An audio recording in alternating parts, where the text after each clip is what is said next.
Hey everyone, welcome back to my channel. Today, I want to dive into a topic that's crucial to anyone in the SaaS industry, dealing with the Badfit customers. Now, we have all been there. You have a product or a service that you believe can truly benefit a wide range of businesses. But even after your best efforts and your intentions, certain clients just don't seem to be the right fit. So, what exactly defines a Badfit customer in the SaaS world? It's not always about the size of the company or even their budget. It's more about alignment. Whether your solution meets their specific needs, whether they have the resources or willingness to fully implement it, and whether they see value in what you offer. Customer success starts with having the right customers, those who can actually succeed with your product. Bringing on bad fit customers can mess up your company's success. Here's why. Number one, they drain your customer service team's time and energy. They churn quickly and tell others that your product did not work. Worst of all, they'll ask for changes and features that don't align with your product. Listening to these customers and trying to reshape your product for them leads to the product death cycle. Let me share an experience that I had previously. We were approached by a company that had just secured a substantial round of funding. They were eager to invest in cutting-edge tools to support their growth. On the surface, it seemed like a perfect fit for our platform. We had a great initial meeting, high hopes, and even customized our onboarding process to their needs. However, as the time went on, it became apparent that they were struggling with the complexities of our platform. They weren't utilizing all the features, and their team members weren't fully engaged. Despite offering discounts and additional training sessions, they decided to discontinue using our services. It was disappointing, but it taught me valuable lessons. One of the biggest takeaways from that experience was the importance of qualification during the sales process. It's not about closing the deals. It's about ensuring that both the parties are a good match for each other's needs and expectations. Another key lesson was the need of ongoing communication and support. Sometimes a client may seem like a good fit initially, but as their needs evolve or their team dynamics change, they may no longer benefit from your solution.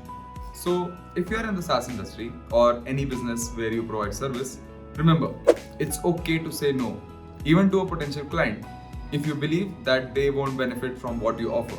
It's about building the long-term, mutually beneficial relationships rather than just a quick sale. Lincoln Murphy in his article concludes that bad fit customers can lead to high cost. Listen to him directly. Yeah, you know what? In startups, sometimes there are things we don't know. That's the nature of the game. But there are things that we do know.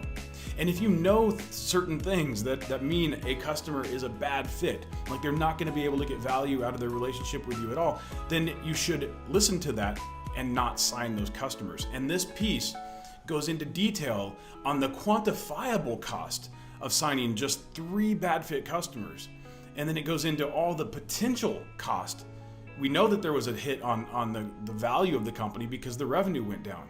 But we know that there was probably even larger costs to this. It only took 3 bad fit customers to have a massive impact on their growth and on their value. And ultimately, I mean, I don't think I mentioned this in there, but there was a morale hit. There was a confidence issue from the investors. It's a bad deal.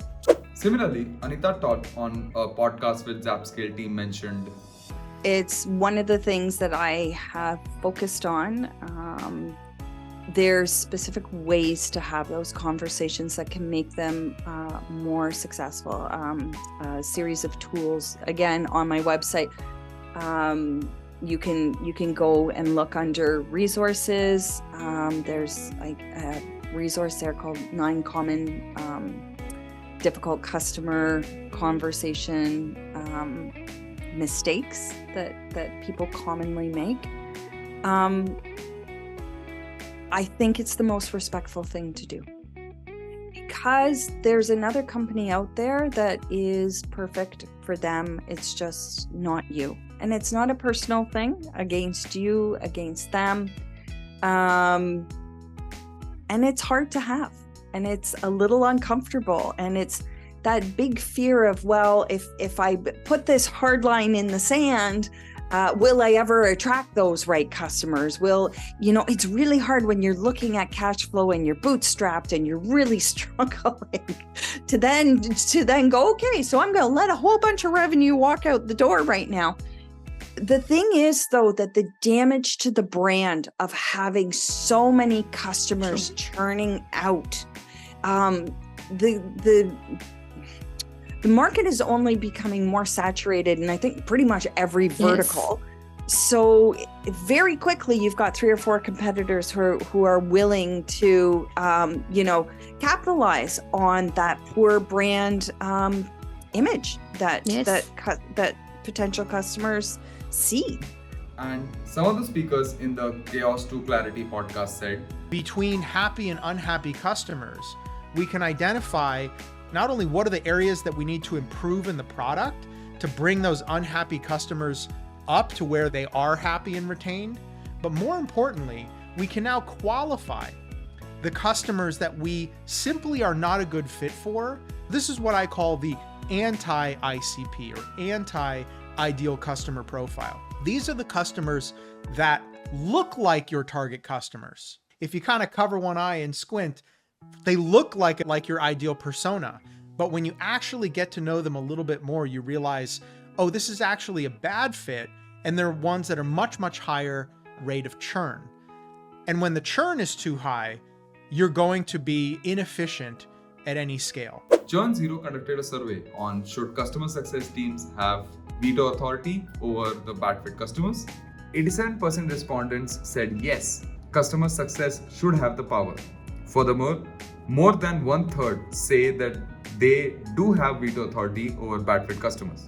Concluding, as a company grows and matures, it will invariably obtain some customers that will always be dissatisfied. The focus then should be on keeping the profitable customers and letting those that are not profitable part ways.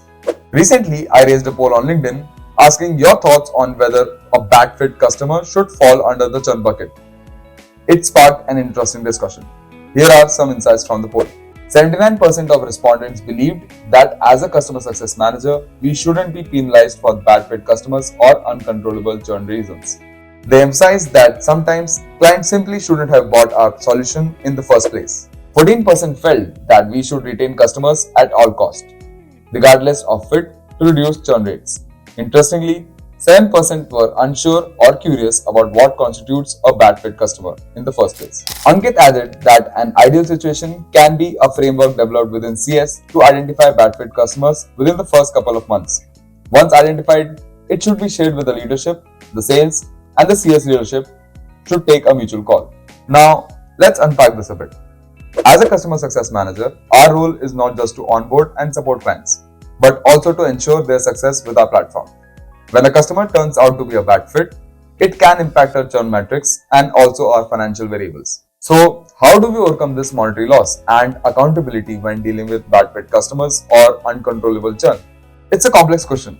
Some strategies include refining your qualification process during your sales cycle to ensure better alignment, offering more targeted training and support, and fostering ongoing communication to address evolving needs. As for accountability, it's crucial for organizations to have a holistic approach.